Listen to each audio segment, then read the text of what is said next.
with you today because we're talking about not just the challenges you have now with what's happening, but what this is going to look like moving into the future. So my goal today is to give you great value, great takeaways, and some insights in what's going to happen next, regardless of where you are in your organization, what your specific jobs are. But also, I want to make sure that we've got the techniques and the tactics to address the concerns of the people who also supervise our people as well. And some of you have wondered, can our people work from anywhere? Just so you know, I am a card-carrying, crystal ball-toting economist. If you've got any questions at all about the economy, what's going on, what's going to happen next, I would love you to play Stump the Speaker and throw those questions out. Let's make it fun. Let's make it interactive this morning. This is all about you. And I know we've got a couple hundred people on this call, and I'm thrilled that we do. This is going to go fast. Just so you know, in February of this year, we had less than 4% of the American workforce working from alternate locations or remotely or from home. Now it is at 52%. This is probably going to continue for at least another year. In Minnesota, your neighboring state, they came out and the government said all city workers are going to, this is in Minneapolis, are going to continue to work from home until July. And I said, all city workers, what about the people who clear the snow? And they said, well, okay, not those people. So it's not everyone. And this is where things get difficult because some people want to work from home. Some people don't want to work from home. Some people, well, you can't clear snow from home. It kind of doesn't work that way. But are there ways we can mitigate the contact, accomplish the mission, and still make employees happy? And I think this is the challenge. So many people say, well, workers can work from anywhere, can't they? Well, some people can, some people can't. And so there's certain characteristics. And one of the things we're going to do about a third of the way into this is we're going to do a work from home assessment. And I encourage you to use this with your team because it will tell you the people who are struggling working from home and why, but also it will give them some insights and give you some tools to work with those people who are working from home. So I don't know about you, but at the beginning of this year, 2020, I popped champagne for this year. Boy, was that a mistake. And then we started thinking about what we had to do for 2020. And now the vision we had for 2020 is now the vision we have for 2021. And it's expanded a little bit. So on the people side, which is what most of you are concerned with, we have to be concerned with attracting, recruiting and retaining, mentoring and managing, evolving and developing our human side, our human capital, our labor force.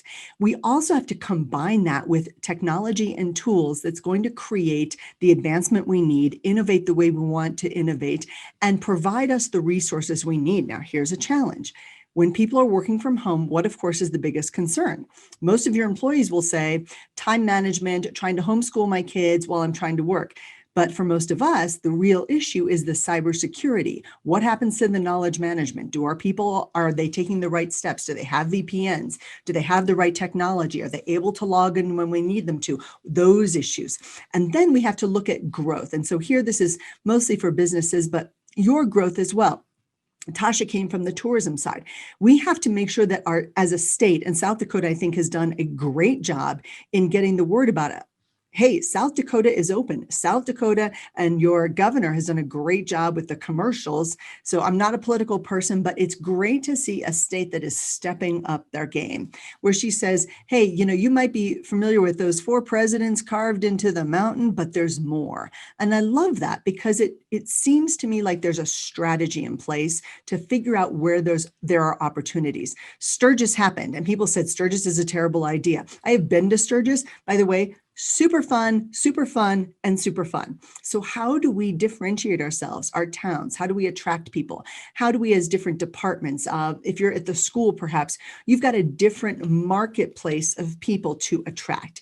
And right now, one of the big aspects aspects of your job that maybe you were not considering before is managing the uncertainty of what's happening in the workplace right now. People say, are we in a recession? Okay, real quick answer, yes, we are. A recession is defined as 2 consecutive quarters of negative gross domestic product, and we certainly have that. Second quarter was down 31%. First quarter down 3%. It's not going to be that bad once we get the numbers for third quarter. Fourth quarter, we'll see an uptick again. We cannot discount the American consumer during the holidays. Yay us. But we've got to, as leaders and managers, manage the uncertainty that goes with the risks going on right now, how confident people are both in buying decisions, but sending their kids back to school, them going back to work, going to restaurants, getting together with other people. And this is all having to do with what our citizens need and want. And this could be your citizens as customers, as consumers, as patrons of your parks, your rec, whatever you're having to work with. So I need you to know that in August of this year, I authored a paper called COVID-19 and the Future of American Business for 2020 and beyond. And it's not just business, it also deals with some of the governmental issues. And what we did is we took 6 buckets of opportunity. And mostly I talk about the 5 buckets of opportunity, but in this particular white paper, there are 6 buckets of opportunity.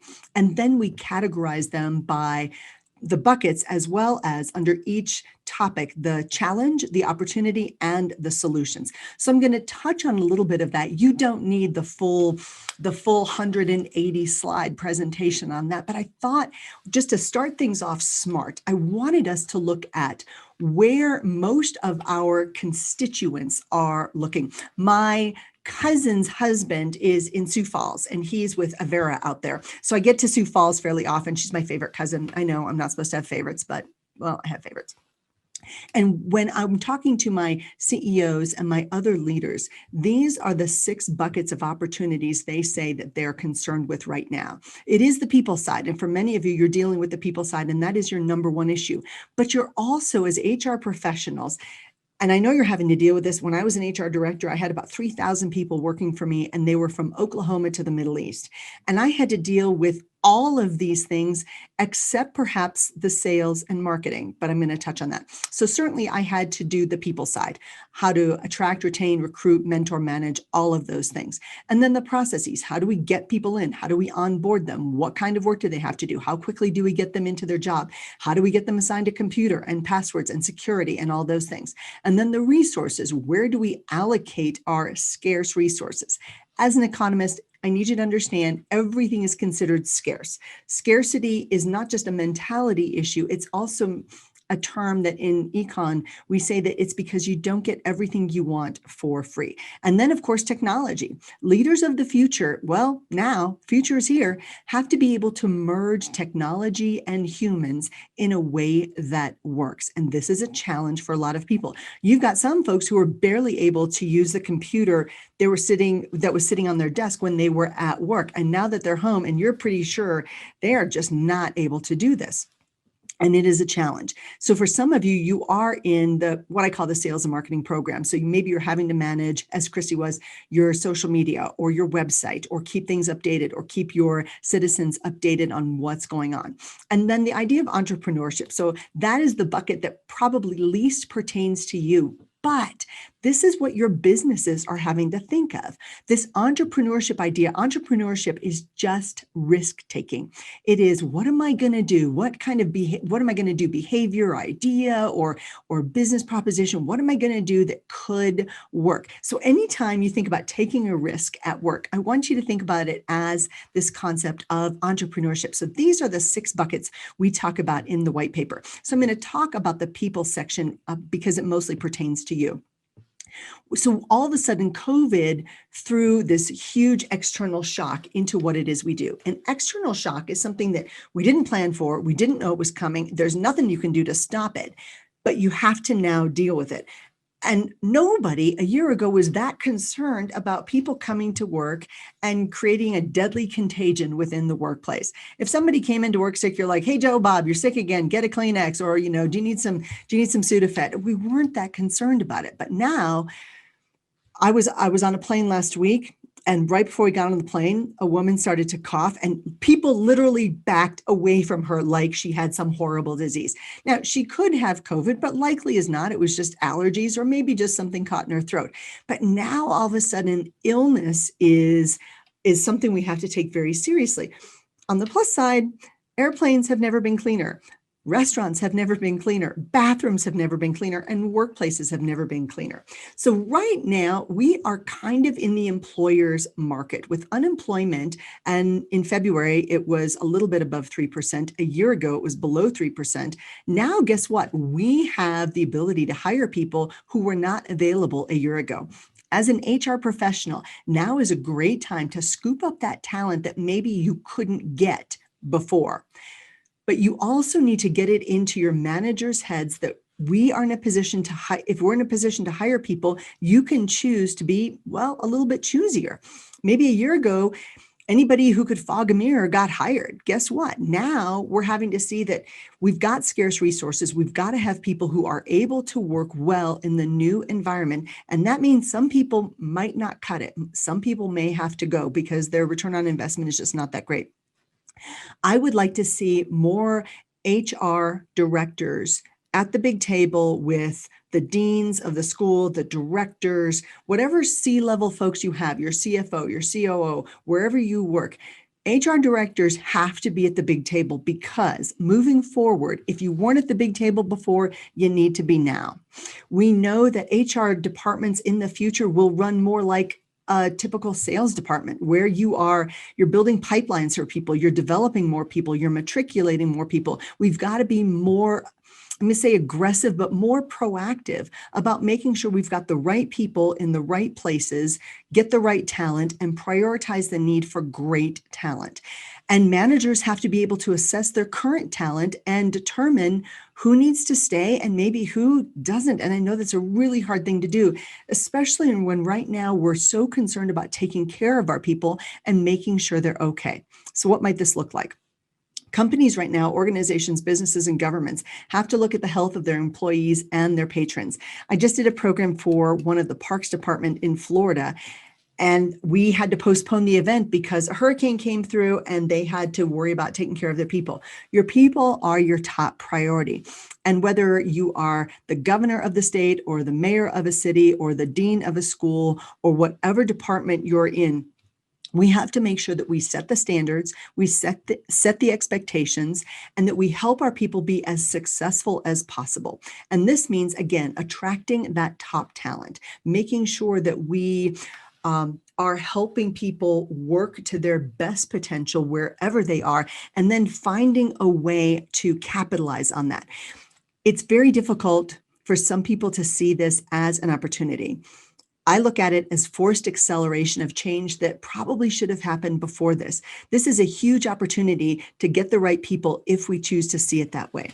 And we know that we do have to prioritize things like health and safety, and we know we've got to have policies in place, and we know that we've got to be physically able to make people be safe.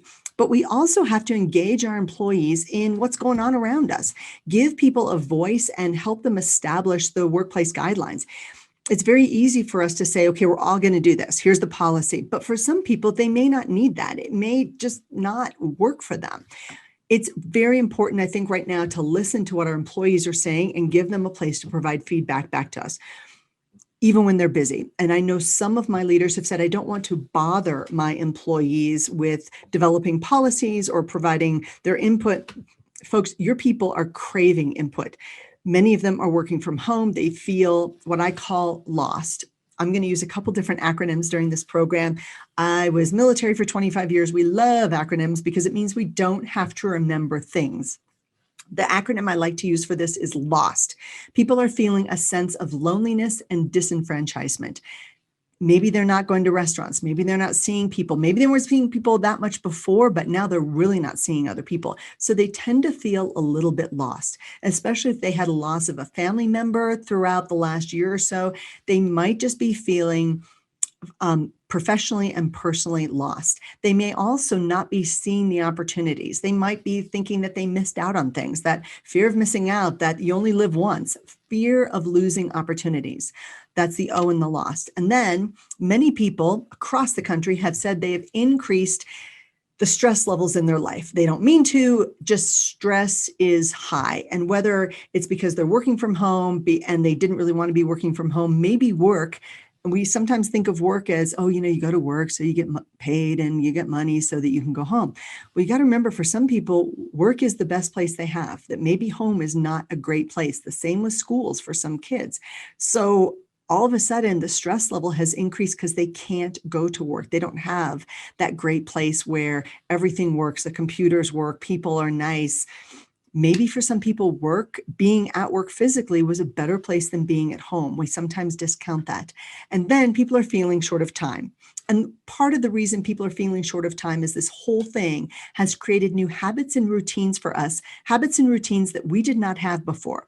And I don't know about you, but I've lost count of how many times I have gotten out of my car, locked the car, walked up to the door, and all of a sudden realized I forgot my stupid mask.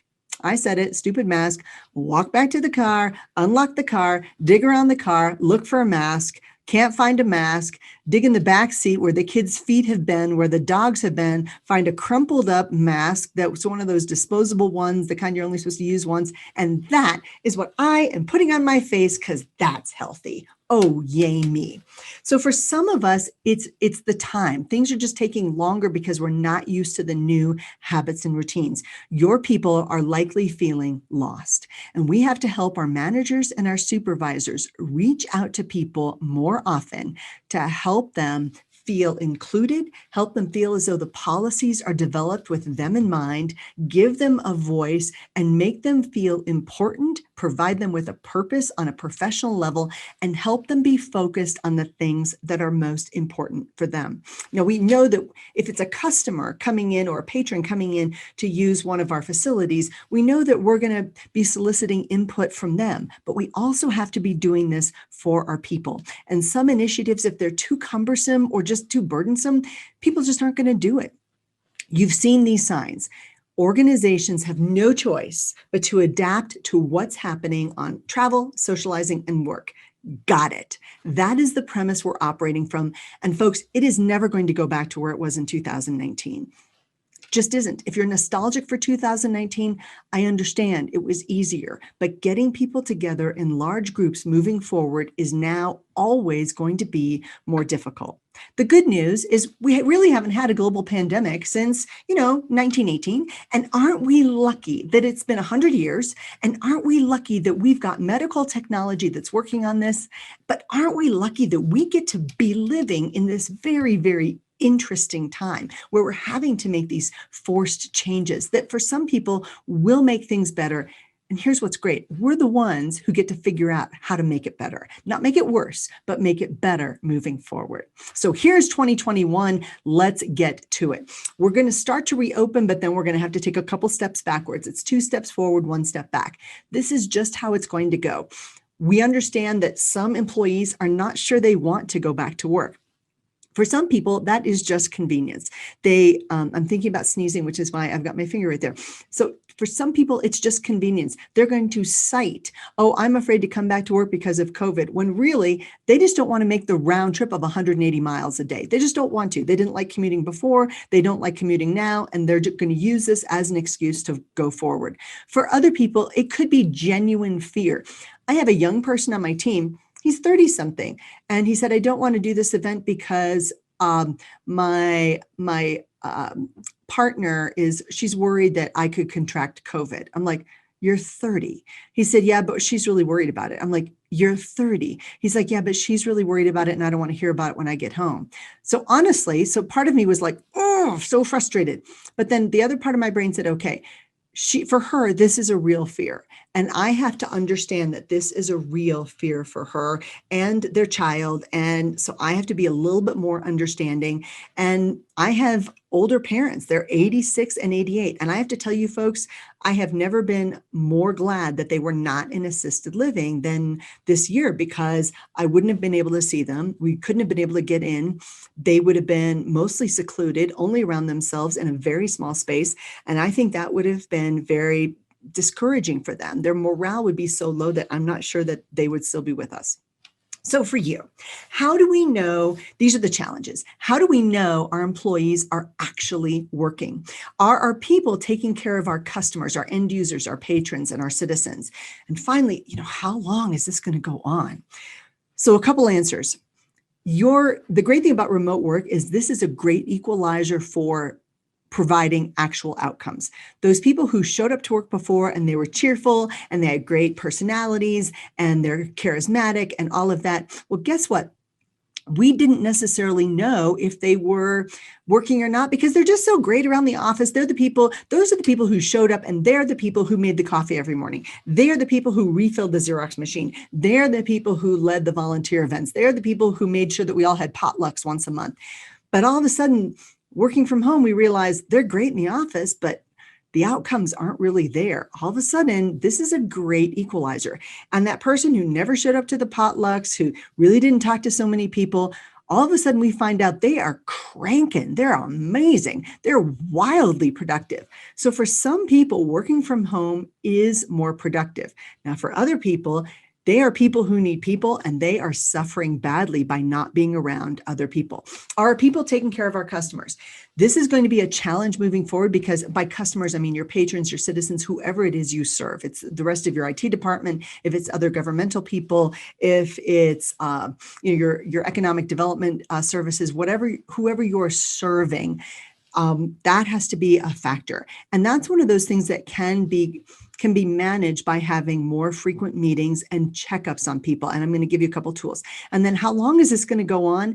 So I think it's going to go on easily through the winter, most probably through the spring. And we're going to have to manage remote work going forward forever. So then it becomes who wants to work remotely, who best works remotely, who can best be managed remotely, and are there cost savings by doing this? As we were talking before this started, some of you are working in a government office and you're the only one there. So then it kind of begs the question, why do we have this office if nobody is using it? Can we cut resources? Can we cut costs by maybe selling the office to a business that could use it as a storefront? Is there something else we could be doing? Those are big picture strategic things that moving forward we might have to consider. And then I have to share with you, a year ago, the biggest influx of people into the labor force, and some of you probably saw this, was the over 55 crowd. This was the folks who maybe had taken a couple of years off to care for an aging parent, or maybe they had a health concern and they were coming back into the workplace, that over 55 crowd. Keep in mind, baby boomers are turning 65 at the rate of 10,000 people a day. Now, some of those workers are more experienced, wise, senior workers. Some of them have thought, you know what, I can do this now, but if the computer system for my home is too hard, if my VPN doesn't work, I don't even know what a VPN is. Wait, IT wants me to do what? I don't understand how to do that. It's just too hard. I'm just going to retire. Or coming back to work and having to wear a mask, and coming back to work and having to go through all these protocols and get my temperature taken and getting sanitized and feel like I'm living and working in a plastic bubble. See, now I'm just looking at my 401k or my TSP or my SEP plan or my IRAs, and I'm thinking, when can I permanently retire? So some people are thinking about it, and we have to respect those decisions. But for some of those people, a good option might be you can work from home and we're going to set up your IT systems for you, or you can work from the office, but you can work in that part so you don't have to worry about wearing a mask and being around other people. This now has made leadership more difficult for everybody simply because there's more factors to consider. But we also have to remember that leadership is leadership because it deals with individual issues on an individual level. And that's why leadership is hard. And some of you are wondering, where do I even go to get real talent? Where do I go to attract more people into my organization? Very quickly, LinkedIn right now, if you have not used the LinkedIn jobs feature. Try it. It's unbelievable because more and more people, you've never, ever, ever had a better opportunity to get great talent from a great pool of people than before now. And here's why. More and more people are moving out of the cities. They are moving to places like South Dakota and Arizona and Oklahoma because they don't want to be in the big cities. So now people are looking on LinkedIn going, you know what? I would move out of this city. I would move out of Minneapolis. I would move out of LA. I would move out of New York. South Dakota sounds amazing. So throw jobs out on LinkedIn and see what you get. I've got a client, I posted a job for them last Thursday, and by Monday I had 80 jobs. And this is a tiny little town in the middle of Louisiana, and it's just a VP job. It doesn't pay that great, and tons of applicants. So crazy. So don't discount LinkedIn. Before, it wasn't that effective. We felt like we had to pay for a service. LinkedIn is very viable right now. Second, don't discount your local communities like your Nextdoor community, your Craigslist, those as well. Third, again, your employees know who would best fit in your community. So talk to your employees about job openings that are happening and encourage them to tell their friends. That's supposed to have an E in there. Does my boss realize how tough my HR role is? And the answer, of course, is no. And here's why. Because you've made it easy the whole time. You've made it look easy. And now things are more difficult and they just look to you. The great thing about this is now they look to you. Before it was, well, you're those people who hire and fire people and write policies and manuals. Okay, I got that too. Now you're at the seat at the big table, and that's critical. So as Natasha was kind enough to say, I did spend about 25 years on active duty, and I migrated from that job to this. I was able to teach both at the Naval Academy in uniform and at the Air Force Academy for 10 years as a civilian. And I've taught for SHRM. I'm doing several different SHRM conferences a year. And I try to stay updated on what's going on in the HR world. So while I was an HR director, I joined SHRM, and I love the education pieces that go with any organization, any association that helps me be better. One of the biggest advantages of COVID is I've been able to pursue my own professional stuff. Usually I'm on the road 20 days a month, which I love, and I'm excited to get back on the road when we can do that. I've still been traveling. I'm gone at least once every other week, and I'm great with that. I do strategic planning. I do private training, corporate training, smaller groups. I don't care. And I'm not at all worried about this. I understand that humans have been around for millennia, and we have viruses and bacteria, and we've always been, human beings, we carry around gross, disgusting diseases. I get that.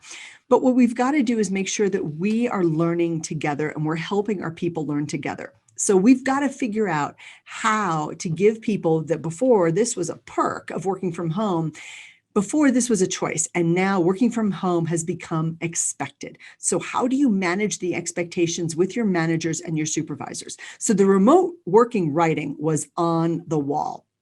A lot of people didn't want to see it coming. It was too complicated for our IT departments. If you're in the IT department, for you, this has been a nightmare trying to keep people to upload stuff, back up their files, back up their computers. Maybe you've had to do remote work. And then they're wondering, why is my computer so slow in the morning when I turn it on? Well, because we ran updates all night.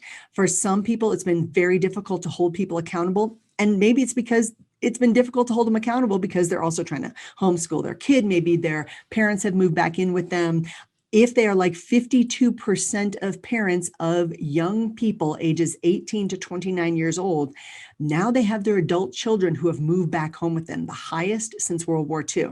In February, it was 47%. Now on a nationwide level, it is 52%. It is highest in the Northeast at 57%. 18 to 29-year-olds living back at home. Either you're a really good parent or not. I don't know. I don't know the difference. We're not here to figure that out. But you've got more things going on in your household, and it's just more difficult to work when there's all these people there. CEOs didn't want to see it. Yahoo a couple of years ago brought all their remote workers back into the workplace because it turns out they were paying people who had died. Now, folks, that is not a function of remote work. That is a function of leadership not doing their job and not holding people accountable. And that was a problem. I wrote some articles on it at the time. Now, big corporations such as Google, Facebook, and Amazon say they're letting people work remotely. There's no letting. It's really not an option for them. The Twitter CEO who, they're all in big trouble right now, but Jack Dorsey said, people can work from home forever if they want. Now, that's a double-edged sword. If we were paying you to live in Manhattan and work in Manhattan in our building and paying you Manhattan salaries to do that, and now you can work from anywhere, there's nothing stopping you from moving to South Dakota and working for the same company. But we can also hire people from South Dakota and not pay them the Manhattan salaries, which is happening, or we can hire somebody from Bangladesh. So keep in mind now, if everybody is working from home, you're now competing not just with the people in your local geography, but people on a global level. So this is an issue. So of course, the advantages of working from home, and we all know these: more time with family. Sometimes that's also a double-edged sword. More time with family, more time with family. How much more time with family am I going to have? A flexible schedule. Yes. If you are one of those people who does not love morning time, and again, I was born in Minnesota. I come from farmers, so we get up early. We get up at 4:30 every single morning. In the Navy, we get up really early in the mornings. That totally worked for me. But I have people on my team who are night people. They don't start really getting into their groove until about 6 o'clock at night, and their best productive times is between 8 o'clock at night and 3 o'clock in the morning. I have to tell you, that is not my most productive time. Never has been, never will be. By that time, I've probably already had happy hour. It is not my most productive time, but for some people, it absolutely is. So this flexible schedule in terms of productivity is great for them. For many people, they are saving money on not just commuting, but it's the lunches out, it's the other work activities. It's not having the opportunity to spend money on restaurants, on all of those things, on work clothes, on grabbing the coffee as you're driving in the morning, whatever that is. And of course, just commuting costs, the wear and tear on your car.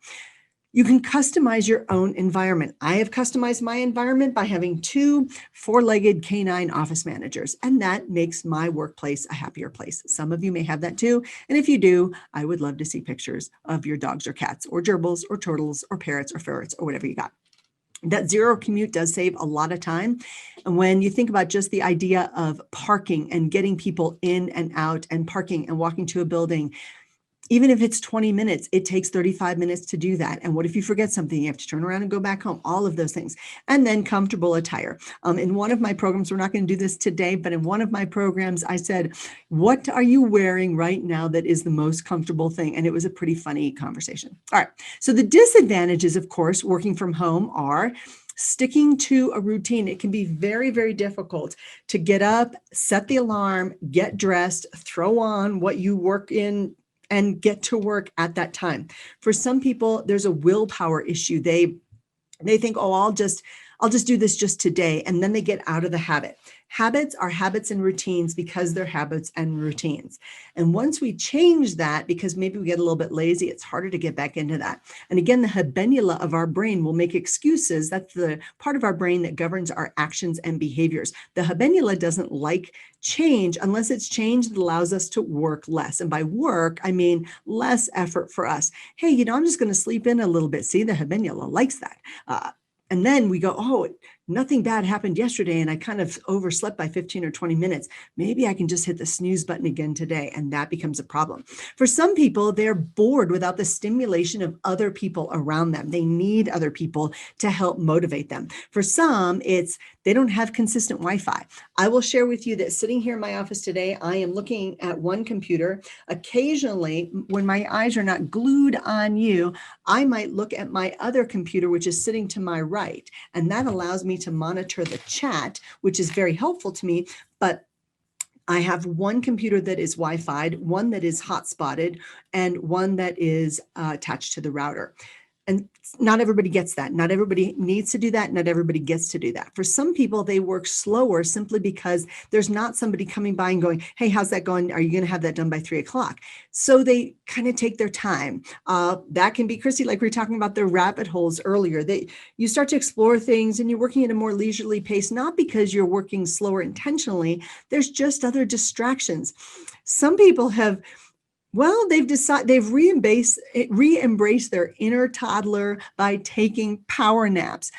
I'm not a napper. I've never been a napper. Even as a child, I wasn't a napper, but I know friends who power nap and they can nap for 20 or 30 minutes and pop up and be great. I just wake up groggy and stupid. And then it's like waking up in the morning, but without the energy. It's just awful. The other big disadvantage, and you've probably seen this, when you're in the office with somebody and you get stuck on something, you can get up from your desk, walk across the hall, walk to your boss's office, walk down the hall and say, or just stand in the middle, and I've done this, stand in the middle of the coffee and going, does anybody know how to do this? I did that specifically for Excel. I'm not great at Excel spreadsheets and doing the equations. And I would get stuck on something, and I know people are whizzes at it. And I'm a little bit not scared of doing it, but I'm scared of making a mistake. So I would double check stuff, even though I'm good. I'm pretty good with numbers, and I'm not terribly stupid, but there's certain things that I just like other people to check my work on. So I would walk down the hall and say, do I have this right? Do I have this right? And they're like, no, here it is.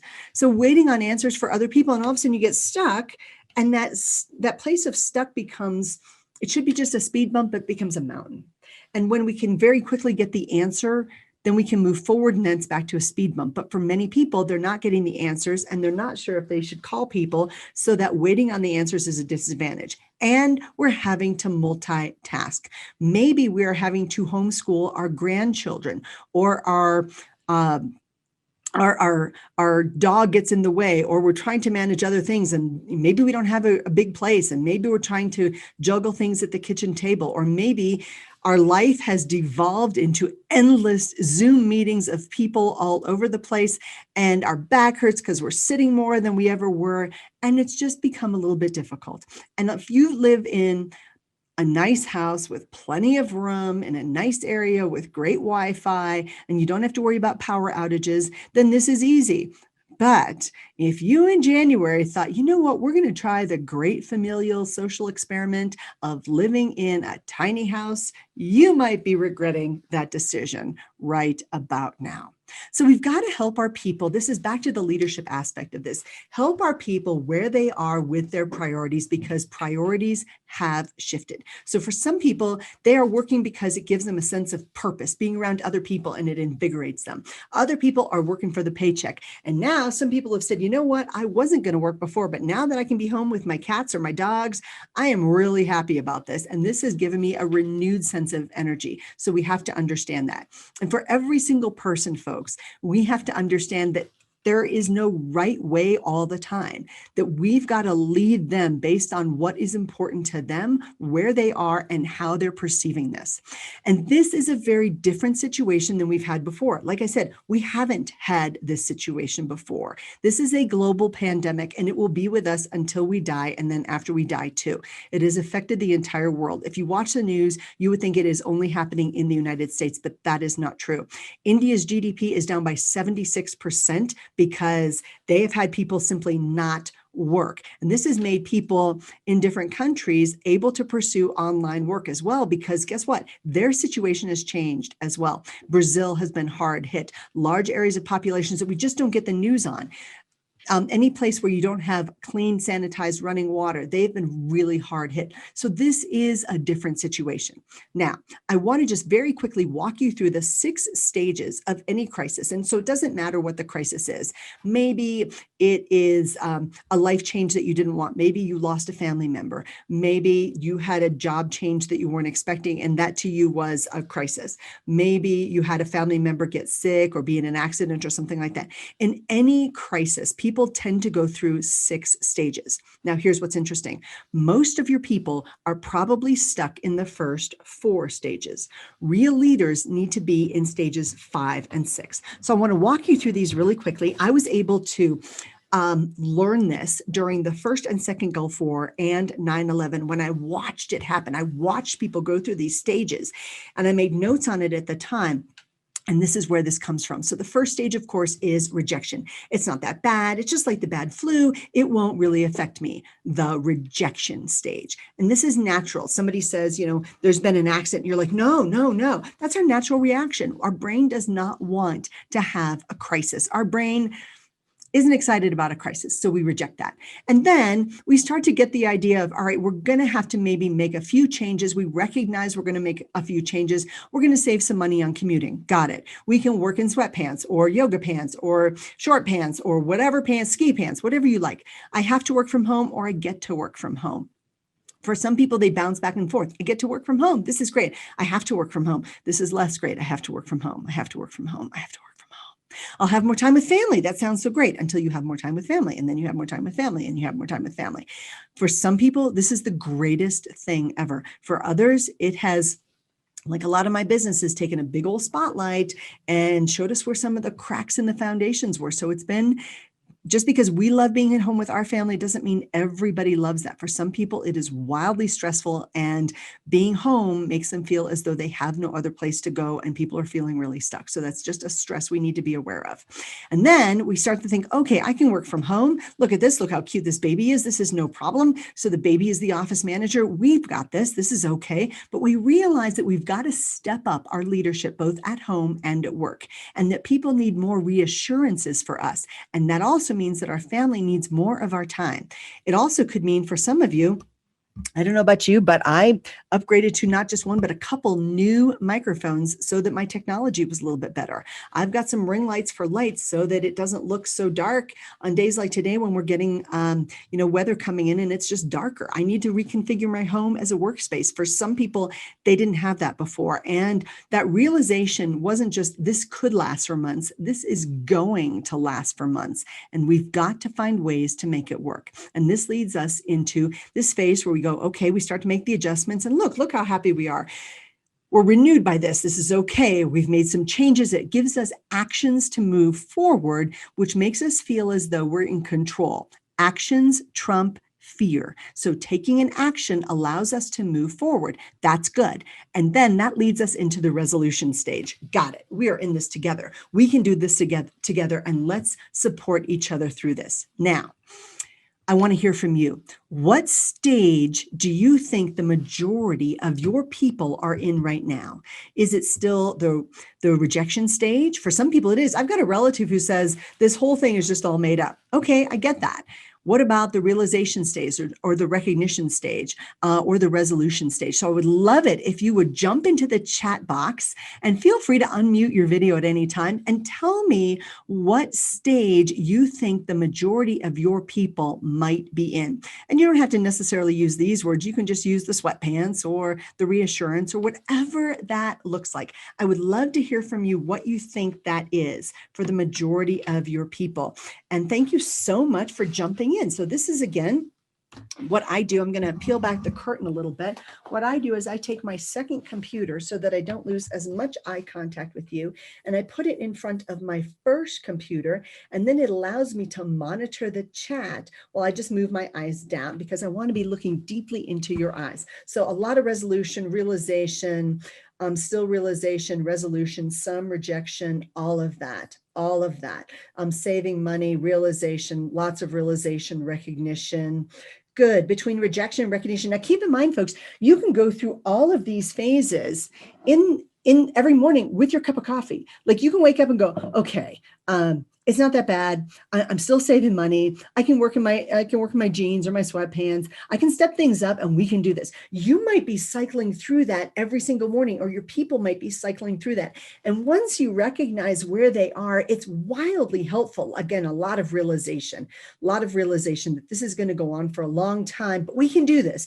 Or rejection and resolution, we can do this. Bouncing back and forth. Good. Thank you so much. Oh my goodness. Y'all are amazing. That is fantastic. Beautiful, beautiful, beautiful. So this is great. And I appreciate that so much. So where do our leaders need to be right now? What does this look like? Well, working from home, just sitting outside, that looks like a great idea. But our leaders need to understand the new reality and pay attention where that is. So Leslie says, oh yeah, lots of fear from Lacey. Thank you so much for amplifying on that. When we're told to get back to work, we still have folks in the rejection stage from coming back. Yep, some are still at home. This is why leadership is important, folks. This is a tough time, and we've got to make sure that we are leading them through this. So this is important. So this is the new reality. The new reality is that thousands of details moving forward in the workplace will change. And we, as the HR leaders, have to be in the place to guide this forward. Our managers, our supervisors, other departments, they don't know what to do. They're relying on us. But we know that bringing people together in large groups is going to be difficult moving forward. Things are simply going to have to change. I don't know about you, but when this whole thing started, everybody's like, wear a mask going outside. I'm like, okay.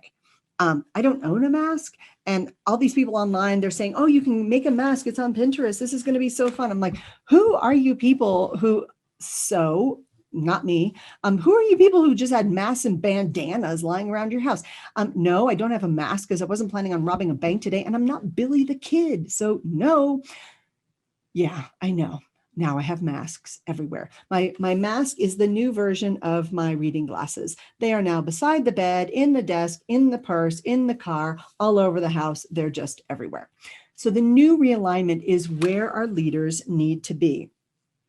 So think about this for a second. What can I do to support my customers, my internal customers, as well as my external customers? How can I work cooperatively with other people? Where can I improve my processes? What do I need to be doing differently moving forward that is going to best help my people?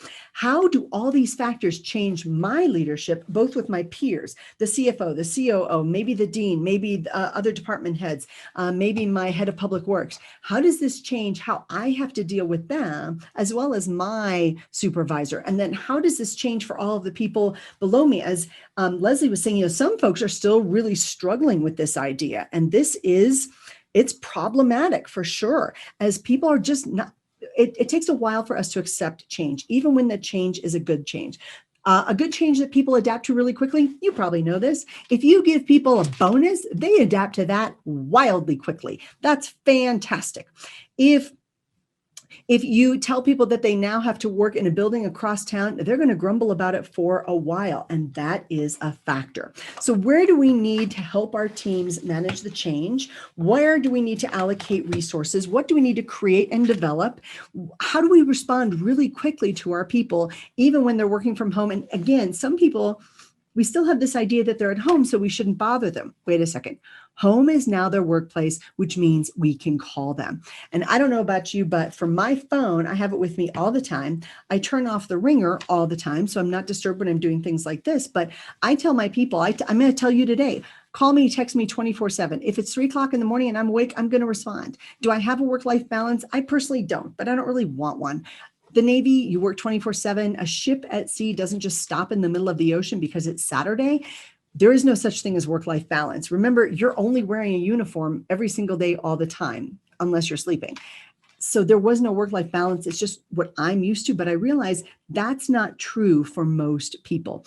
And then helping our team stay focused. And it's one of the things that I have for you. If your teams are struggling with focus, I would very much appreciate you sending me just a quick email if you want. I've got about a 10-minute program on focus, and it goes with one of the handouts you got in the link that was provided to you. And it might be helpful. You can send that out to your teams. And then how do we position ourselves for the future? And this is the new realignment. So interestingly enough, the first 4 stages are all very myopic. It's all about me, my family, my job, my kids, my dog, my workplace, me, me, me. But now when we think about the new reality and the new realignment, this is very externally focused. This is us thinking about how we best support other people. And that's where leadership needs to be. So very quickly in the chat box, can you please type in where you think, which one of these questions, if you were to address with your leadership, might be the most helpful if you and your leadership were to spend couple minutes strategizing on this. So one of those questions, one of those issues in the realignment phase, you get 60 seconds, ready, set, go.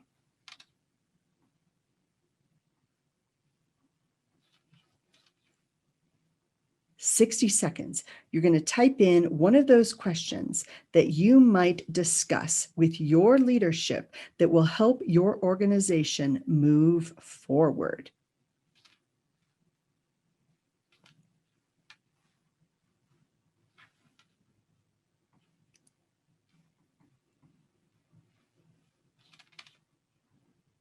Right? Things are, oh, good. Oh, you folks are doing so great. Thank you so, so much. This is awesome. This is awesome. Excellent, excellent, excellent.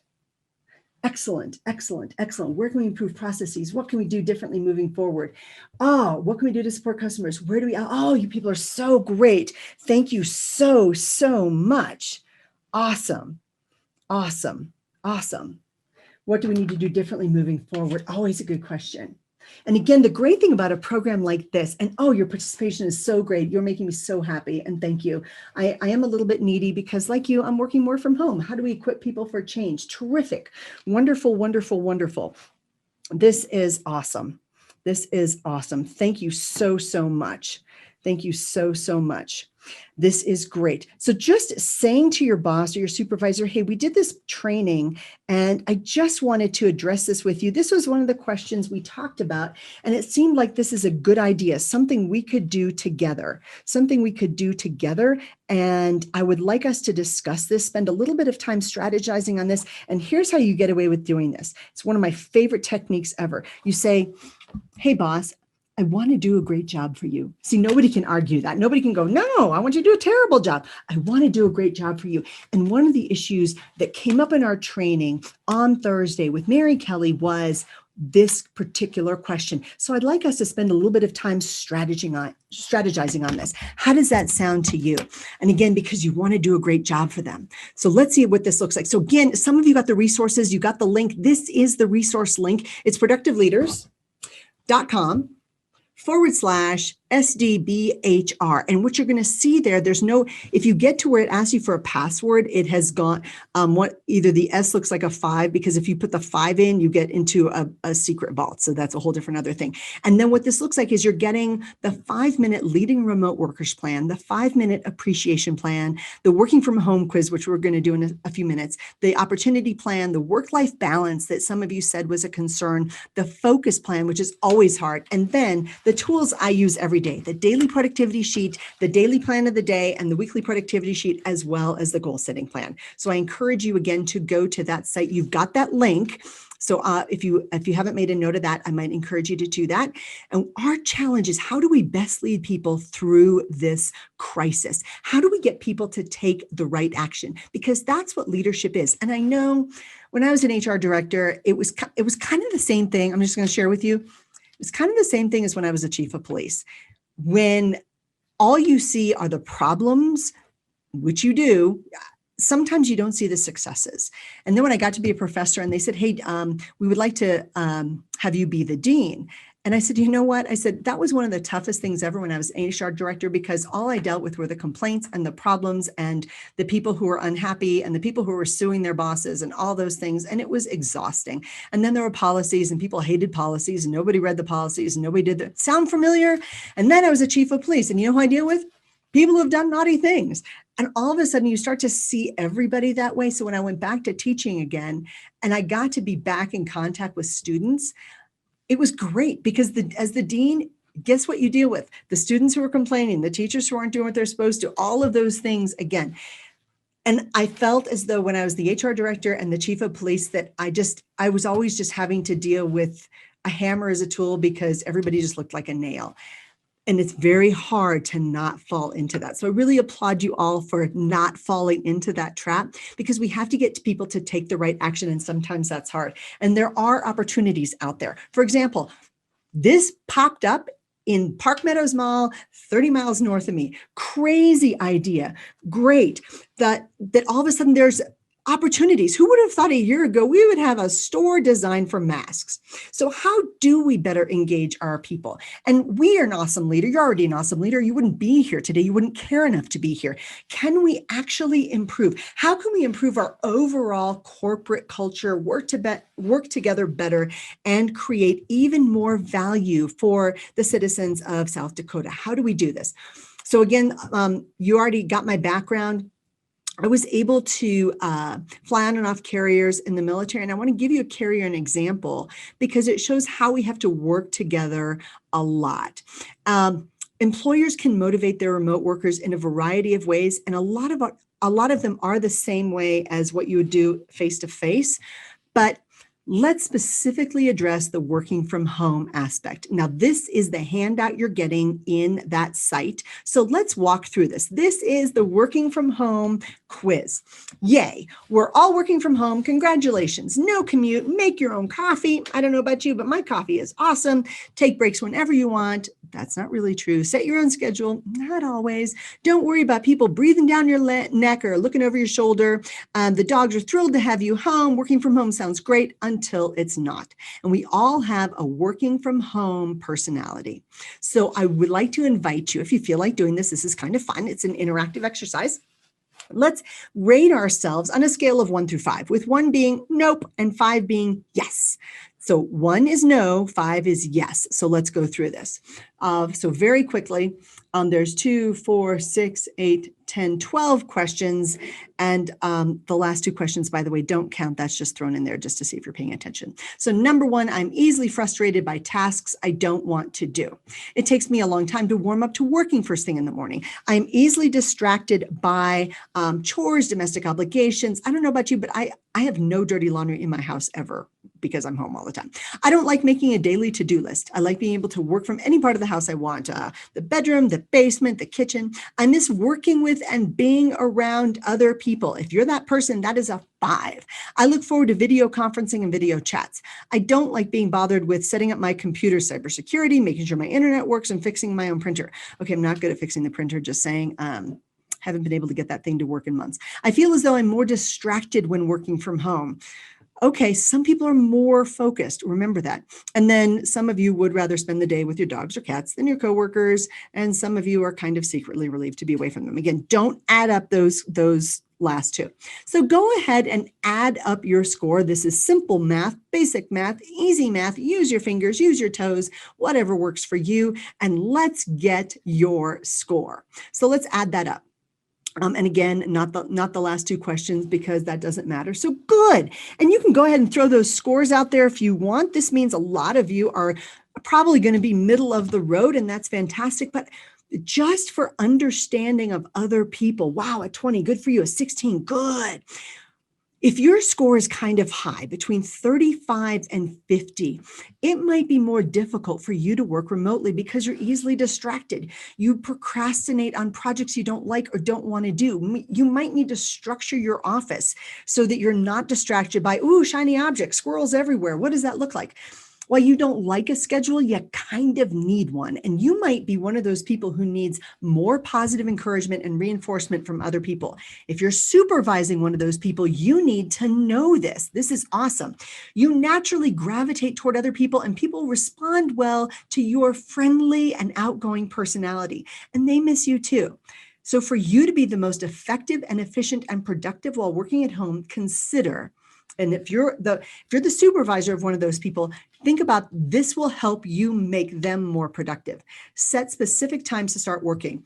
If you're the manager, have an 8 o'clock meeting every day or 9 o'clock or whatever works to help you stay focused and help them stay focused. Schedule your workday and let people know that those are working hours and you need their help to get work done.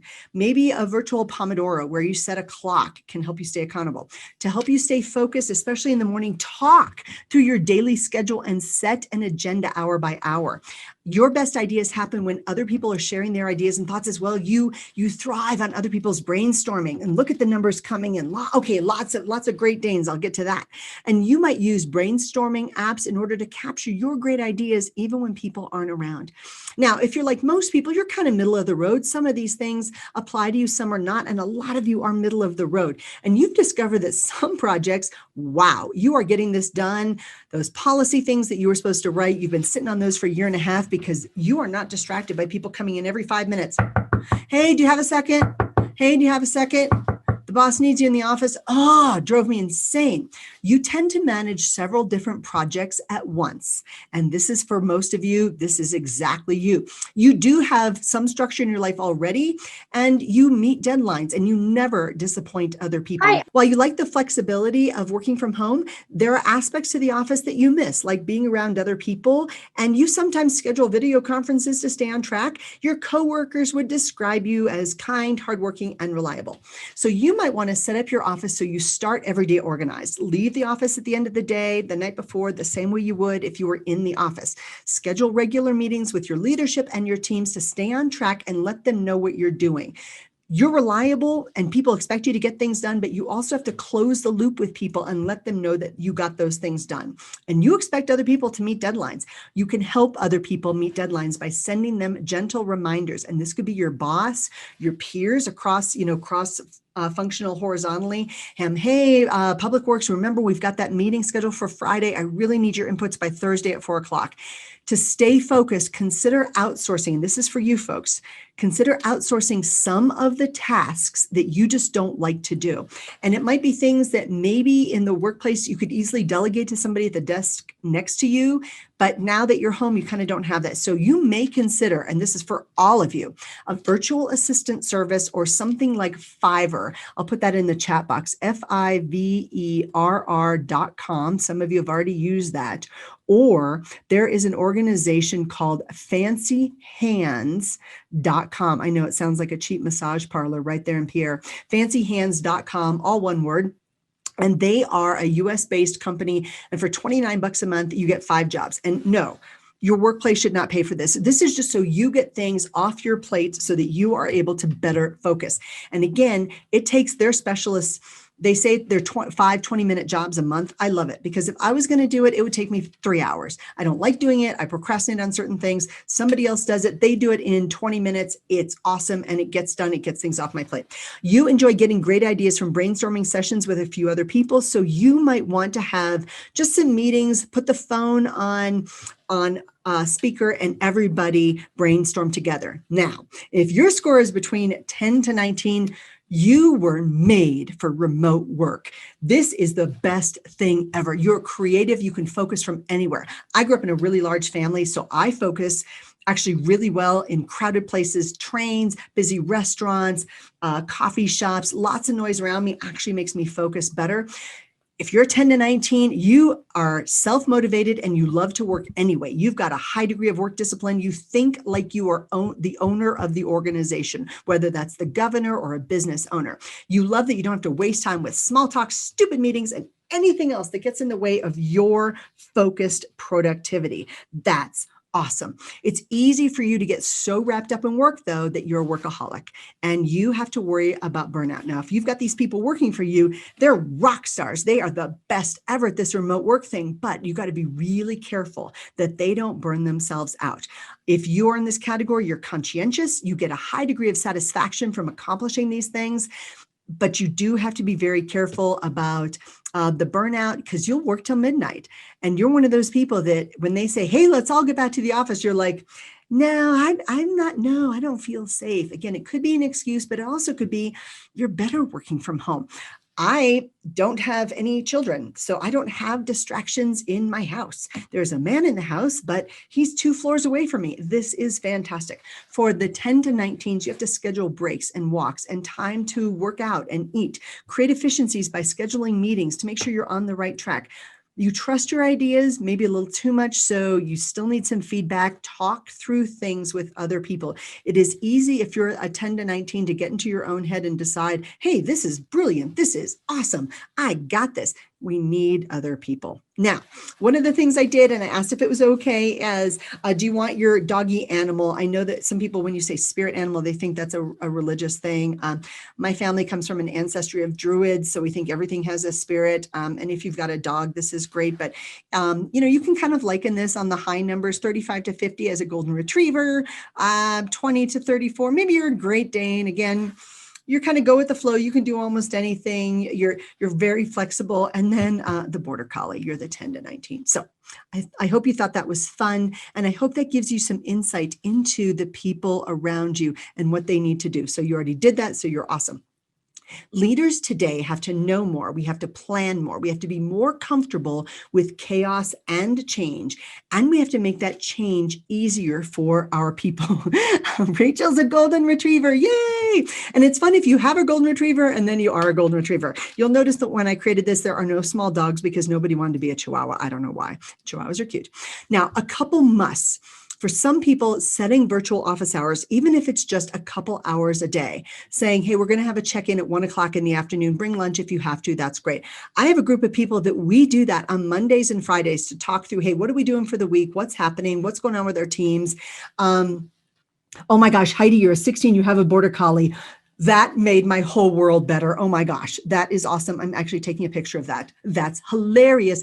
And if you've got a border collie, Heidi, then you, well, you know, your dog is smarter than at least some of the people you've ever worked with in your life. So for some people, setting those virtual office hours is helpful. And it doesn't have to be every day, but it can be helpful to check in, give people deadlines. Remember, people work to deadlines. How many of you, don't answer, but how many of you ever wrote a paper the night before it was due? We all did. And my students would say, oh, but Dr. Kelly, I do my best writing the night before. To which I would say, you do your only writing the night before. How would you know the difference? We work to deadlines. We're hardwired to work to deadlines. So deadlines make people more successful. Don't feel as though you're micromanaging people by giving them deadlines. People work to deadlines, so give them some of those. Now, here's my secret weapons. I use them every single day. These are my productivity sheets. I have the old version here on my desk because I'm trying to use them up, but this is what I do every single day of my life. It maps out the calls I need to make, the follow-up programs I have to do, or the follow-up tasks, my to-do list, my appointments, my today's accomplishments, all of those things. And I have been known, I will share with you, I have been known, and Peggy says, can we get this presentation as a handout? Yes, ma'am. What I will do for you, Peggy, and everybody else is as soon as we are finished today, I will take the actual program and I will send it to my assistant who will upload it to your site. Would that be helpful? We will get that so that you've got this. And again, it is being recorded in case you need that. And again, you can always send me an email if you've got a question, but I do know I talk fast. I do blame that on my Minnesota roots. And just for you, most people can listen 20 times faster than most people speak, but it does get a little overwhelming. Oh, thank you so much. So I do one of these every single day. And I have been known, like I said, to write down, take vitamins while I am chewing the gummies at the same time. I write them down just to give me something to cross off. We all need quick wins. And this is an important aspect for you right now. Please share with your managers and your leaders that if your people are feeling stressed, that sense of loneliness, opportunities lost, stressed and short of time, they need the quick wins. They need to cross things off their list. You get that burst of serotonin or dopamine or both or something like that. Yes, we put things on the list to cross them off immediately. Yes, you're my person, Heather. Exactly right. Give people quick wins. Let people get a win. Nobody, Chip and Dan Heath in their book, either Switch or Peak Moments, I can't remember, they're great authors. They make the point that when you look at a marathon, running 26 miles sounds horrible, but if you make it to the 25-mile point, you're finishing because it's so close. The finish line is close. People love to see the finish line. You got to give them the finish line. Now, some people prefer to do the appointments hour by hour throughout the day, and then today's focus, today's reminders, today's errands, and then some notes. So both of those, daily productivity or plan of the day, slightly different, same concept, are in that link. And I highly recommend downloading it. It's a fillable PDF. So for my OCD people, oh, you love this because you can type things in and then you can hit the print button and it comes out all perfect and nice, and it will adjust the font so that it fits into the spaces. It was actually a Minnesota group where somebody said, I need this as a fillable PDF. And that's when we made it a fillable PDF. So I hope that works for you, and do let me know. But send it out to your managers and your leaders and say, hey, this might work for your team. Try it for 30 days, especially when people start to lose their minds around the holidays because there's just more to do. We have to help people be successful.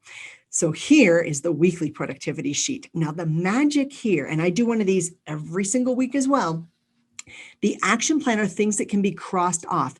Break down the tasks into manageable things, because if you put down 8 hours of slogging through the new standard operating procedures, oh, you're never going to do that. But if you say chapter 1 and it will take me 42 minutes, you write down the time in minutes it's going to take you, and all of a sudden you've got the solution. You've got a time there, and it gives your brain a solution to focus on instead of an obstacle. I don't have 8 hours. I'm never going to get 8 hours. I never get that. So again, these are ways you can break things down, help your people, help their people be even more successful. Awesome. Awesome. And just so you know, oh, yes. Oh, yay, yay. Fabulous. All right. So I wanted to give you a couple things that you can share with your team so that they work better as a team. And these are the people who supervise other teams as well. We know that, and you've got the team building plan as well. Building a strong team means having the right team people as well as the right dynamics on a team. And it's harder to make sure those dynamics stay positive. When you're working remotely, it is easier than ever. It's kind of like us being on deployment. It's easy to default not to the good because you're not seeing people face to face. Misunderstandings can become more commonplace when you're not face to face. You're not seeing the body language, you're not seeing the intent. It's kind of like running a stop sign. Look, we've all done it. If you've had a driver's license for more than 6 months, you've probably run a stop sign. Did you mean to run the stop sign? 99.9% of the time, no. But maybe you're in a different town, maybe you weren't paying attention, maybe you were looking for directions and you blew through a stop sign. And the first thing you do is you look around and make sure that there was no other oncoming car, you didn't put anybody in danger. And then the same breath, you're looking around to see, was there a police car nearby that maybe saw you do this? And they're like, okay, everything's fine. Well, the intent was not for you to run the stop sign. But if you've ever watched somebody run a stop sign, the first thing that goes through your head is, oh, they didn't mean to do that. They're probably new in town. Maybe they were lost. It's what a jerk. Again, it's the difference between knowing the intent and not knowing the intent. And this is where team dynamics can be a little bit difficult. So we know that high functioning teams increase intelligence and results. We are truly better together when we work well together. On my latest book, it's called Who Comes Next? And it's about leadership succession planning and how to plan for your leadership depth and you're building your bench and preparing for a time when people will start to move up or move on or all of that. It's mostly focused on business, but it also works for government agencies. I worked with a gal out of North Carolina, and her name is Meredith Elliott Powell. And people were like, well, why would you work with another leadership employee engagement person when you know all this? And I said, because we push each other and we make each other better. And it was the same thing with the Why Leaders Fail and the 7 Prescriptions for Success book. I worked with Peter Stark out of San Diego. And people were like, why? He's your direct competition. Why would you work with him on a book? I said, well, because when we work well together, the product is better. Is it harder? Yeah. Because again, we think what we know and what we do is great, but occasionally, okay, way more than occasionally, one of us will say, well, what about this? What about this? And the other one will go, oh, yeah, we got to do that. So we are better together, but only when this works. And when you're at sea, and again, Navy ships don't stop on Friday afternoons at 5 o'clock because it's happy hour. And oh yeah, our ships are dry. Did you know that? There's no alcohol on our ships, which is a very big bummer. What you don't see in this picture are the 2 submarines that are in front and behind the carrier. And then there's a helicopter that's going over to the carrier, and that delivers small things back and forth, but it'll make 100 trips a day. And then you see there's some refueling going on. And then the ship behind, that's what we call a small boy chaser. And it's there just in case something goes wrong, because we do sometimes lose stuff. Some things fall into the ocean, sometimes people, and we have to have safety there. But everybody has to do their job and work together as a team. And when you're launching planes off a carrier deck, we don't dress people in different colors like Skittles because it's a fashion statement. No.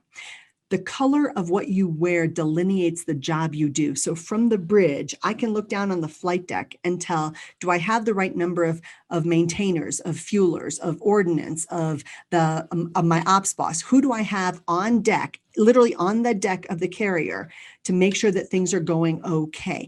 And everybody's got to do their job, because we get up close and personal to jet engines, and it's dangerous. And you have to remember that the average age of somebody on board an aircraft carrier is 19 and a half years old. So we have to make sure that we're working together well as a team. So here's what teams need. They need a clearly articulated vision. Now, the vision is where we're going. The mission is what it is we do. Like we play baseball. The vision is we're going to go to the World Series. We need that corporate culture, governmental culture, that attitude of success, that we are going to push forward together and get through this together, and we're going to be even better on the other side. And then we have to have the adaptability factor and that willingness to change. And so here's a couple things. There's 8 questions that you can ask your groups, or encourage your folks to ask their groups. What causes me to lose focus at work? Is it because I'm bored? Is what I'm doing not meaningful? What is causing me to lose focus? And maybe it's because you have 11 children living in your home, your in-laws have moved back in, your spouse or your partner is perhaps working at home as well. And all of a sudden your life is chaos and you're in a tiny house. Congratulations, you. So that could be part of the losing focus, but it could be other things. What builds teamwork in your workplace? And this is a great question to ask in a group discussion. Just say, hey, right now with the teams you've got, what is building teamwork as we deal with remote work? And have your managers and your leaders contribute to a discussion on this. This actually works. Then ask the question, what destroys teams, especially when working remotely? So you kind of throw that in there to make it more about them. Because things that destroys teams, it's gossip, it's people being mean, it's people not doing their job. And all of this can happen in the remote world. But on the plus side, less of it happens in the remote world unless you've got people ganging up on other people. All right. Number 4, what makes great team members so valuable to the organization? And you can ask your people to list those characteristics. So this is a fun game to play and just say, hey, Friday, let's talk about characteristics that make us great team players. And what you can do, and especially if you've got a small team like less than 20, you can say, we're going to go down the list, and we do this on a Zoom call. Melissa, everybody's put one nice thing in the chat box about why she's great on the team. Nobody gets to say anything negative. And all of a sudden, Melissa gets to see what her peers think about her. And your peers have to think about something positive. And what this does is it forces people in the best possible way to think nice things about other people, because sometimes we just need reminders about the nice things. What do great team players do that makes everyone want to work with them? And again, a great list of characteristics. One of the exercises I have in another program called Master Your World is a list of characteristics. And I ask people to write down the 3 characteristics that make them valuable to the workplace. And then they write that down. And then I say, okay, go back to each one of the people who work with you and for you and ask them what 3 characteristics they need from you without showing them your list. And then if those characteristics match, that's pretty amazing, but it almost never happens because people are individual and what they need from you might not be what you think you're bringing to the workplace, and what you think you're bringing to the team may not be the thing that your team needs from you. Number 6, what are some characteristics, like I said, that the rest of the team or the workplace needs or wants from you? Number 7, what specific activities waste my time at work? Oh, these are the time vampires. These are like the Dementors or the Death Eaters from Harry Potter that just suck away all your time and happiness and joy. And can you outsource any of those activities? And I'm not saying delegating to other people. A lot of you can't do that. So you outsource it to a virtual assistant service or on Fiverr or something else. You can't do anything that's a privacy issue, of course. But sometimes if it's like your boss says, hey, we need a flyer on this, you're like, a flyer? What do I look like? I'm 12. I don't make flyers. I don't do flyers. I'm the HR director, and you get tasked with it anyway. Number 8, what can I do to improve my habits at work to be more positive and productive? And this is just a great question to ask your team. Hey, everybody, on Monday morning at the meeting, I'm going to ask you a fun question, and this can be the fun question. What can I do to improve my habits at work, which is now in my kitchen, to be more positive and more productive? And ask them to come up with these words. So this is a team building plan that can help you help your team leaders move forward. And again, you've got this. By the way, I wanted to make sure I threw in my email address and the website. You've got the website because it's /productiveleaders/SDBHR, just in case. But I want to make sure you get that because we've only got about 11 minutes left. All right. So then, when we talk about anytime, I'm going to actually skip this. You know what? Text me your favorite color, just really quickly. I've got my phone here. Text me your favorite color because I want to give away this book. I had this built in. I want to give away this book, and the book also comes with some other cool things. So, if you feel like, see, some of you are putting it in the chat box. Text me, because I'm not sure I'll be able to check the chat. So text me. This is where I get really needy. Now, again, peeling back the curtain. This is a fun thing you can do with your teams because all of a sudden it makes them, it shifts their brain a little bit. When I was teaching school, keep those coming. Oh, and there we got the winner, and I'm going to show you why. When I was teaching, I called it texturing. Every 3 to 5 minutes in the classroom, I would do something different because people tend to get bored. So I will throw these things in there, and you can do this with your Zoom meeting too. So the winner, of course, is the first person who said red. So the first person who said red, and on my list, the first person who said red was, drum roll please, Red, there you are, is 295-3096. So whoever you are, do me a favor. You've got my text. So go ahead and send me your mailing address and I will get that in the mail right now. I have a sticker, a label just waiting for you. So congratulations you and yay you. All right. It's also a fun way to be anonymous. So again, the areas of opportunity we have right now are buckets of opportunity that we're going to see in the future as well. And I've broken down the word pivot because many people have different ideas of what their perfect work day is, but we have to keep giving people a sense of what they need to be doing moving forward. So again, another acronym, pivot, purpose. The P is purpose, moving forward. But red's your color and you're a Jack. Okay, Tom, that was hilarious. Thank you. Hilarious. We've got to give people a sense of purpose. With fear and uncertainty surrounding them, and again, you don't know what their situation is, we have to help people stay focused. That's where that vision and mission comes in, and we've got to help people with their purpose. And it's not go to work and get this project done. It is we have to help the citizens of South Dakota. We have to help the people who support these people. We are building the cathedral, and we have to help people do this. And you can ask them, hey, what's important to you? What's important to the people who are around you? One of the big issues I want to bring up is if you're the boss and you say to your people, hey, how you doing? You're going to get good, great, fine. That's what you get. The good, great, fine, top answers on the board. But if you say, hey, on a scale of 1 to 10, how are you doing with this whole remote work thing? And somebody says 9.5, I'm a border collie. This is the best thing ever. I love it. My family's never been closer. We got the in-laws living with us. It's like a party every single day. It's great. We've got 10 computers in the house. Everybody's on a computer all at the same time. My bandwidth is awesome. This is great. That, as a leader, your response is very different than if somebody says a 2. My house was foreclosed on because my spouse lost my job. We're living in a shelter. And frankly, it's real hard to work in a shelter. Whoa, all of a sudden, that is a very, very different response as a leader. So we've got to gauge what's important. And then we can ask them, what motivates you? What drives you? What's going on that gives you meaning inside work as well as outside work? Have these big discussions. And we've got to understand that we as leaders are there to influence and inspire other people. This is the I in pivot. And when you think about your life's work, you're probably doing a combination of all these things. So think about this as an opportunity. How can you take the I words and then combine them with the P words? This is a great time for me to ignite my passion to learn Spanish by getting an app that does that. So just think about some ways to encourage people to take ownership of this next step and their next opportunities. That's the I. The volatility, like I'm talking about, that's a scale of 1 to 10. Hey, things are really uncertain right now. How are you dealing with all the changes?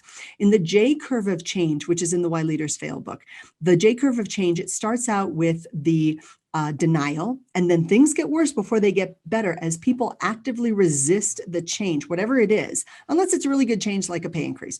And then they move into the resistance phase, and then there's the uptick. So it starts with denial, it goes down in the resistance phase, and then we get into the exploration phase, and then they get into the commitment phase, and that's where things tend to get better. But it's a volatile situation, and the situation we're in right now, it's going to remain volatile. And then add in the economic part, and then add in politics. This is why I don't talk about politics.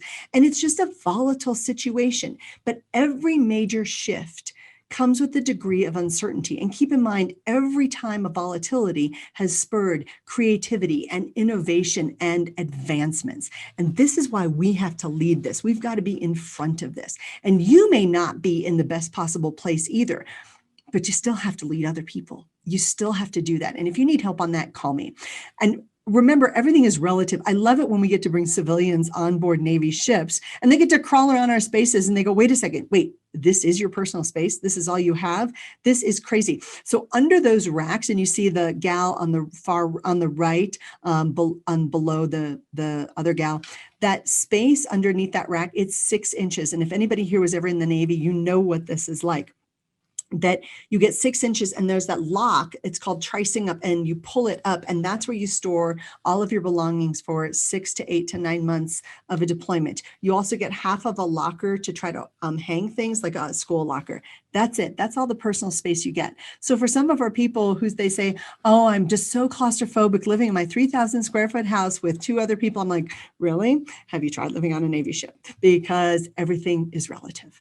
And this, if you're an officer, you get a little bit more space, but we still put 6 people into a space this big and only 1 chair. So only 1 person can actually sit up and work at the same time. Stuart, were you in the Navy, my friend?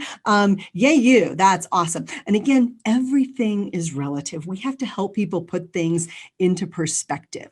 So then the opportunities, the O's. All right, an ET, boom. So, yep. So the man I date now retired as an OSC. Yay, awesome. Oh, a YNC. Oh, OTM. Wow, this is awesome. So, yeah, when I showed, so for everybody else, when I showed those pictures of Navy ships, all my Navy people, you immediately got a little bit sick to your stomach and you could smell diesel fuel. It's just the weirdest response. So we have to look for the opportunities, and there are specific opportunities everywhere. We just have to see them, and we have to look at where there's a need in our community. Oh, the needle guns. Yes, I forgot about that. Yeah, they would kind of run us this gauntlet for our medical stuff. So I'm not afraid of a vaccine because I'm pretty sure the Navy has vaccinated me against pretty much everything, including diseases that haven't been invented yet. We have to look for needs in our community, in our organization. If we've got a business or our spouse's business, there's always opportunity. And we have to do the T in the pivot, the T. We have to provide the tools, training, and technology that work for our people. Because if we don't provide the right tech tools and resources, people will use other stuff. They will find a way to work around that, and they will sometimes not be what we want. We need to have ways to capture information, make sure that when people go to the website that is our governmental website, that it takes us to the right places. And if people are working around that, that's a problem. So moving forward, we know we have to have innovative ideas. We have to be adaptable. We have to take decisive action, even when it's not popular, especially when it's not popular. And we have to creatively problem solve, because that's what's going to get us into the future. So really quick, as we wrap this up, I would like to encourage you to throw into the chat box, and again, this is a fun exercise. What is one way that this year has gotten better? What's one thing that's improved for you this year in all the chaos and all the changes and all the randomness? One way this year has made things better. And we're going to end very quickly on this because we are, of course, out of time. But as you're putting that in there, I do want to say that in your handouts, this is the 5-minute goal setting sheet. And the magic here is for anything you want to change or any team initiative. You say, this is what we're going to do. And you ask people to come up with the obstacles first, because that's where your brain naturally goes, especially if you're an operations-based person. You go, we can't do that, because your brain goes there because you see what has been possible in the past. And then you want to brainstorm on the solutions, because then your brain naturally gravitates toward the solutions, not the obstacles. And that's huge. And then you create the action steps, and you put the action steps on your productivity sheet, and that allows you to cross things off. And if everybody does it, you've gotten your team to work together toward those goals. So with that, I want to just encourage you to be the leader people need you to be. And you have made, wow, look at all of these great things that have happened with what's gone on in your life this year. More time with family, positive process changes, adapting, more reprioritization in all areas of my life. Pregnancy, yeah, you're not alone. Lots of people. More time at home, get that. Lots of things. Homeschooling has been great. Growth personally and professionally. Oh, all of these great things. This is so crazy encouraging. And folks, you can do this with your teams too, and it makes everyone better. So folks, if you need me, this is my final slide. Actually, I have like 50 more because I can go on this for days and days and days. But if you need me, please contact me. It's Mary at productiveleaders.com.